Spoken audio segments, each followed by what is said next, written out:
In this video, i-share ko sa inyo kung paano ko nakuha yung full refund ko sa Amazon. So, let's go!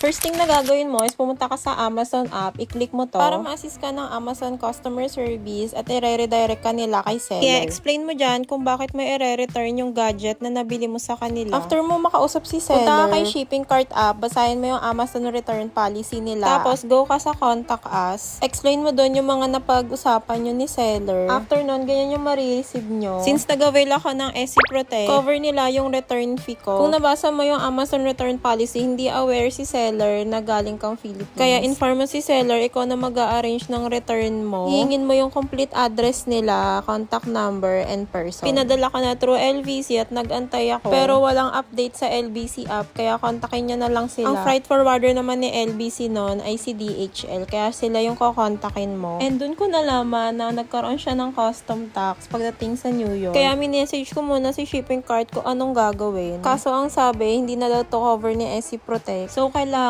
ako yung mag-settle nun. Hindi ko alam kung paano siya isi-settle, kaya humingi ako ng tulong kay seller. Pinatrack ko sa kanila yung parcel at nagulat sila bakit may custom. Here it comes. Nag-explain na lang ako, ganito yung sinabi ko. Pinaabono ko sa kanila, tapos sabi ko, ibawas na lang nila sa refund ko. And grabe, sobrang babait ng mga taga-US. Sila yung nag-asikaso, tapos wala na ako naging problema hanggang sa dumating yung parcel sa kanila. Pagka-receive ng parcel, within the day, ayun, na-refund agad sa akin, guys. Nagulat lang ako, full refund yung na-receive ko, tapos may $1 pa dahil daw sa delivery fee. Naisip ko na lang, baka nga kasi napagastos pa ako sa pag-return. Ayun lang, ganun lang kadali yung naging journey ko sa pag-refund. Hindi naman siya nakakatakot. Actually, mas madali pa magpa-refund sa kanila as in.